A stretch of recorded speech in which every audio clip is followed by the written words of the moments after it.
फेरि पनि तपाईँहरूलाई मेरो ब्लगमा स्वागत छ। अब हामी यसो जाँदैछौँ यहाँबाट उता। हामी टटल सिप हेर्न जाने हो। कोरियाको टटल सिप भनेको ब्याटल वारमा युज भएको आजभन्दा 100 वर्ष अगाडि टटल सिपबाट लडेर यिनीहरूले जापानिजलाई जितेको होइन। नर्थ कोरियाको किम जोङको बाउलाई मारेको त्यही सिप हो। त्यो सिप हाम्रो त्यहाँको रिभरमा छ। त्यो हामी तपाईँलाई देखाउन गइरहेको छौँ। अहिले चाहिँ हामी जाँदै हो, यहाँबाट यस्तो बाटो छ होइन। So let's see the Tuttle सिप।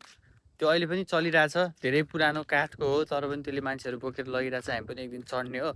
आज चाहिँ अब प्लान छैन, त्यो बन्द भइसक्यो। त्यही पनि त्यहाँनिर चाहिँ हामी तपाईँहरूलाई गएर देखाउँछौँ ल। जाँदैछौँ यस्तो बाटोबाट होइन। त्यो छ नि त्यो चौतारामा चाहिँ, त्यो चौतारामा चाहिँ पहिला यहाँको राजाहरू बस्थ्यो अरे। राजाहरू बसेर घाम ताप्ने चौतारा हो। अहिले अहिले हामी राजा हो यहाँको, अनि त्यही भएर हामी त्यहाँ घाम ताप्ने। सबर गर्नुपर्छ, सबरको फल मिठा हुन्छ। टटल सिप वहाँ पर छ। बिस्तारै बिस्तारै आउँछ कि ब्लग चाहिँ इन्डसम्म हेर्नुपर्छ कि खतरा हो कि यो आजको ब्लग भनेको धेरै स्पेसल ब्लग हो। So let's watch it until it's end. मसँग एउटा योद्धा पनि छ जो चाहिँ नेपालबाट आएको, वीर गोर्खाको पालामा होइन।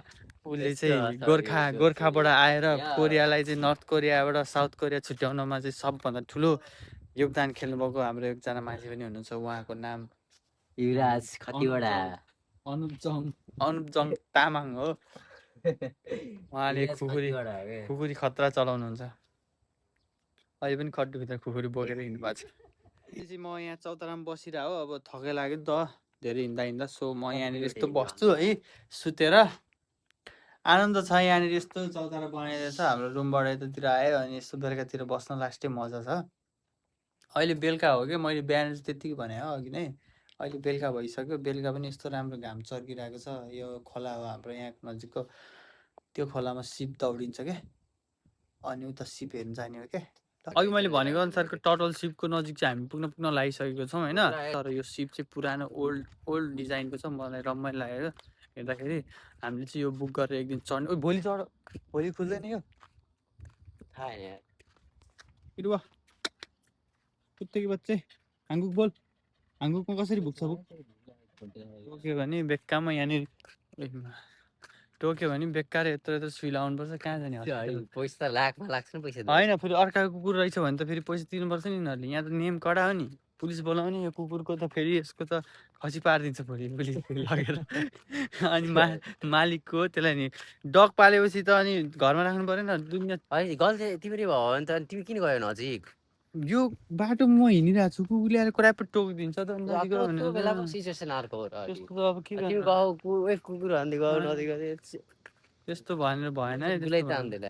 हामी आइसक्यौँ साथीहरू। टटल सिप हो यो। टटल सिप मैले मात्रै आउन त्यहाँ सम्झाउन। टटल सिप यहीँको यो काठको सिप हो। अनि यतापट्टि चाहिँ यस्तो छ अलिकति। मैले चाहिँ बेसी फ्याँकिदिएको चाहिँ हो। त्यहाँ लस्केर जाउँ। त्यहाँ कहाँ लस्केर? त्यही हाम्रो त्यहाँको। अनि सामान कहाँबाट किनेर ल्याने? त्यहाँबाट घुमेर फेरि तिमीलाई चाहिँ लच्किन मन लागेको छ बच्चा जस्तो। त्यो चाहिँ अपलोड गरिदिन्छु ल। त्यो चाहिँ अपलोड गर न ल।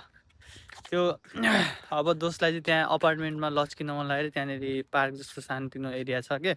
अनि त्यहाँ कुर्सी छ यस्तो यस्तो यस्तो लच्किने। त्यहाँ गएर लच्किने अरे। अनि त्यही हो, मान्छे बुढो भयो नि बचपन अहिले पनि जाँदैन। मान्छे बुढो भयो नि मन बुढो भएन भने जस्तै उसको चाहिँ बचपनै छ। जे होस् चाइल्डहुड। हाम्रो साथी अलिकति चाइल्डिसै छ के। चाइल्डिस हो क्या ऊ चाहिँ। तर फेरि मान्छे एकदम म्याच्योर्ड हो। देखाउन चाहिँ चाइल्डिस देखाउने हो तर मान्छे म्याच्योर्ड हो। यस्तै मान्छे हुनुपर्छ के जो दिखता है वो होता नहीं होइन।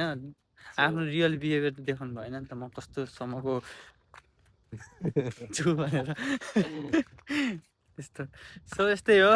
भ्लगहरू हेर्दै गर्नु होला, मलाई माया गर्दै गर्नु होला, फलो गर्दै गर्नु होला ल। ल अहिले चाहिँ माया त अब सबैले माया नि गर्नु माया पर्दैन के फेरि पर्दैन। उसले नि माया गर्न खोजेको कहाँ। केटाको माया चाहिँदै चाहिँदैन मलाई।